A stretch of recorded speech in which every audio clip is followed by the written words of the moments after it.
ಮಳವಳ್ಳಿ ತಾಲೂಕಿನ ಕಲ್ಕುಣಿ ಗ್ರಾಮದ ಐತಿಹಾಸಿಕ ಶಕ್ತಿ ಮಂಚದ ಕಾಳಿಕಾಂಬ ಶಕ್ತಿ ದೇವತೆಗಳ ಸಪ್ತ ಮಾತೃಕೆ ದೇವತೆಗಳ ದೊಡ್ಡ ಜಾತ್ರಾ ಮಹೋತ್ಸವಕ್ಕೆ ಇಂದಿನಿಂದ ವಿದ್ಯುಕ್ತ ಚಾಲನೆ.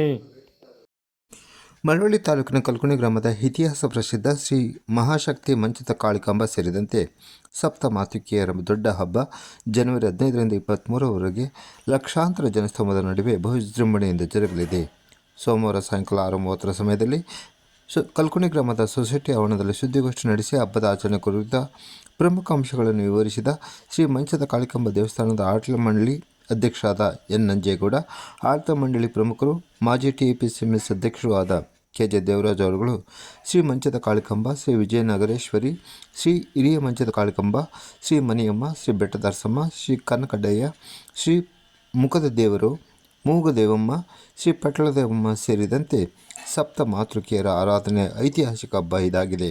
ಕಲ್ಕುಣಿ, ದೊಡ್ಡೇಗೌಡನಕೊಪ್ಪಲು, ಚಿಕ್ಕಮಾಳಿಗೆ ಕೊಪ್ಪಲು, ಪುಟ್ಟೇಗೌಡನಕೊಪ್ಪಲು, ಚಿಕ್ಕ ಕಲ್ಕುಣಿ ಹಾಗೂ ಇನ್ನಿತರ ಗ್ರಾಮಸ್ಥರು ಸೇರಿ ಆಚರಿಸುವ ಬಹುಕಟ್ಟುಪಾಡುಗಳನ್ನು ಒಳಗೊಂಡ ಅತ್ಯಂತ ಸಾಂಪ್ರದಾಯಿಕ ಹಬ್ಬ ಇದಾಗಿದೆ ಎಂದು ತಿಳಿಸಿದರು. ಪ್ರತಿ 5 ವರ್ಷ, 7 ವರ್ಷ, 9 ವರ್ಷಗಳಿಗೊಮ್ಮೆ ಈ ಹಬ್ಬ ನಡೆಯುತ್ತಿದ್ದರೂ ಕರೋನಾದಿಂದಾಗಿ ಕಳೆದ 11 ವರ್ಷದ ನಂತರ ಈ ಹಬ್ಬ ನಡೆಯುತ್ತಿದೆ. ಗ್ರಾಮದ ಹೊರವಲಯದ ವೀಳ್ಯದೆಲೆ ತೋಟವೊಂದರ ಭೂಮಾಂತ ಗರ್ಭದಲ್ಲಿ ನೆಲೆಗೊಂಡಿರುವ ಶ್ರೀ ಮಂಚದ ಕಾಳಿಕಾಂಬ ಮಹಾತಾಯಿ ವಿಗ್ರಹವನ್ನು ದಿನಾಂಕ 15ರಂದು ಮಧ್ಯರಾತ್ರಿ ಹೊರತೆಗೆದು ನಿಶ್ಶಬ್ದ ಸ್ಥಿತಿಯಲ್ಲಿ ಕರೆತಂದು ದೇವಾಲಯದಲ್ಲಿ ಪ್ರತಿಷ್ಠಾಪಿಸುವುದರೊಂದಿಗೆ ಹಬ್ಬದ ಪ್ರಮುಖ ಘಟ್ಟ ಆರಂಭವಾಗಲಿದೆ ಎಂದು ಅವರು ವಿವರಿಸಿದರು. ಇದರೊಂದಿಗೆ 8 ದಿನಗಳ ಕಾಲ ದೇವತೆಯರ ಉತ್ಸವ, ಹೆಬ್ಬಾರಗಳ ಮೆರವಣಿಗೆ, ಇನ್ನಿತರ ಧಾರ್ಮಿಕ ವಿಧಿವಿಧಾನಗಳು ಜರುಗಲಿದೆ ಎಂದು ತಿಳಿಸಿದ ಅವರು 20ರಂದು ಮಂಗಳವಾರ ಬಲಿ ಬೀಳುವುದರೊಂದಿಗೆ ಹಬ್ಬದ ಪ್ರಮುಖ ಅತ್ಯಾಕರ್ಷಕ ಘಟ್ಟ ಜರುಗಲಿದೆ ಎಂದು ದೇವರಾಜು ವಿವರಿಸಿದರು.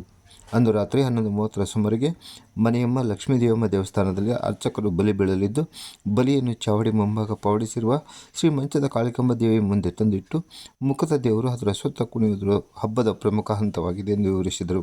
ಇದಲ್ಲದೆ 23ರಂದು ಬೆಳಗ್ಗೆ ಗ್ರಾಮದ ದೊಡ್ಡಕೆರೆಯಲ್ಲಿ ಸಪ್ತಮಾತೃಕೆಯರ ತೆಪ್ಪೋತ್ಸವ ನಡೆಯಲಿದೆ. 25ರಂದು ಮಧ್ಯರಾತ್ರಿ ಶ್ರೀ ಮಂಚದ ಕಾಳಿಕಾಂಬ ದೇವಿಯನ್ನು ಮತ್ತೆ ಭೂಮಾಂತ ಗರ್ಭಕ್ಕೆ ಸೇರಿಸುವುದರೊಂದಿಗೆ ಹಬ್ಬಕ್ಕೆ ತೆರೆ ಬೀಳಲಿದೆ ಎಂದು ಅವರು ವಿವರಿಸಿದರು. ನಾಡಿನ ಮೂಲೆಗಳಿಂದ ಲಕ್ಷಾಂತರ ಜನ ಹಬ್ಬಕ್ಕೆ ಆಗಮಿಸುವ ಹಿನ್ನೆಲೆಯಲ್ಲಿ ತಾಲೂಕು ಆಡಳಿತ ಎಲ್ಲ ರೀತಿ ಮೂಲಭೂತ ಸೌಕರ್ಯಗಳನ್ನು ಒದಗಿಸುವುದು ಜೊತೆಗೆ ಯಾವುದೇ ಲೋಪವಾಗದಂತೆ ಎಲ್ಲ ಕ್ರಮಗಳನ್ನು ಕೈಗೊಳ್ಳುವಂತೆ ಶಾಸಕ PM ನರೇಂದ್ರಸ್ವಾಮಿ ಅವರು ಈಗಾಗಲೇ ಸೂಚಿಸಿದ್ದಾರೆ ಎಂದು ದೇವರಾಜು ತಿಳಿಸಿದರು. ಮುಖಂಡರಾದ ಮಹಾನಾಯಕ, ಪರಮೇಶ್, ಮಹಾದೇವು, ಸೋಮಶೇಖರ್, ಚಂದನಂ, ಮಲ್ಲಯ್ಯಪ್ಪ ಅವರುಗಳು ಗೋಷ್ಠಿಯಲ್ಲಿ ಹಾಜರಿದ್ದರು. ಪ್ರತಿ ವರ್ಷ ಮಾಡೋದಕ್ಕಾಗೋದಿಲ್ಲ. 5 ವರ್ಷಕ್ಕೆ, 7 ವರ್ಷಕ್ಕೆ, 9 ವರ್ಷ.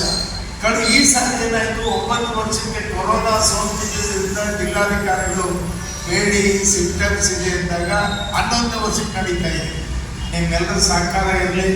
ಒಳ್ಳೆಯ ಸಪ್ತ ಮಾತೃಕೆಯ ಎಲ್ಲ ದೇವಸ್ಥಾನಗಳಲ್ಲಿವೆ. ಭಾಳ ಮುದ್ದಾಗಿ ಎಲ್ಲ ಮೂಡು ಬಂದಿದೆ. ನಿಮ್ಮಿಂದಲೂ ಎಲ್ಲರಿಗೂ ಇದು ಪರಿಚಯ ಆಗಲಿ, ನಿಮ್ಮ ಸಹಕಾರನೂ ಇರಲಿ. ಕರ್ನಾಟಕದಲ್ಲಿ ಎಲ್ಲ ಮಾಹಿತಿಗಳನ್ನು ಕರೆಕ್ಟಾಗಿ ತಗೊಂಡು ಆ ಶಾಸನಗಳ ಪ್ರಿಂಟ್ ಸಹಿತ ಮಾಹಿತಿ ಬರ್ತಾ ಇರುತ್ತೆ. ನನಗೆ ಆಶ್ಚರ್ಯ ಆಯಿತು, ಹೇಗೆ ಈ ಊರು ಮೊದಲು ಅಲ್ಲಿದ್ದದ್ದು ಹೇಗೆ ಶಿಫ್ಟ್ ಆಯಿತು, ಇಲ್ಲಿದ್ದದ್ದು ಬೇರೆ ಕಡೆ ಆಯಿತು, ಎಲ್ಲೆಲ್ಲಿಂದ ಹೇಗೆ ಜನ ಬಂದರು, ಇಷ್ಟು ದೇವಸ್ಥಾನದ ಆ ಇತಿಹಾಸಗಳನ್ನು ನೋಡಿದ್ರೆ ಬಹಳ ಆಶ್ಚರ್ಯ ಆಗುತ್ತೆ. ನೈಟು ಪಚ್ಕೇಲು, ನಮ್ಮ ವಿಜಯನಗರ ಪಚ್ಕೇಲು ಮತ್ತು ಮನೆಯಮ್ಮನ ಒಂದು ಹೋಮ ಮಾಡಿಸಿ ಅಲ್ಲಿ ಒಂದು ಕೇರ್ ತೊಗೊಂಡ್ಬಿಡ್ತಾರೆ ಅವರು. ಸೋಮವಾರ ದಿನ ಅಲ್ಲಿ 5 ಗಂಟೆಯಿಂದ 8 ಗಂಟೆವರೆಗೆ ಆ ದೇವರು ಮನೆ ಮುಂದೆ ಹೋಗ್ಬರುತ್ತೆ ಮೆರವಣಿಗೆಯಿಂದ. ಮತ್ತು ನಮ್ಮ ವಿಜಯನಗರೇಶ್ವರಿ, ನಮ್ಮ ವಶಿಷ್ಠ ಜಾತಿಯವರು ವಿಶೇಷವಾಗಿ ಯಾವಾಗೂ ಅದು ವಿಜಯನಗರೇಶ್ವರಿ ಕೇರಳ ತಗೊಂಡು ಬರೋದು.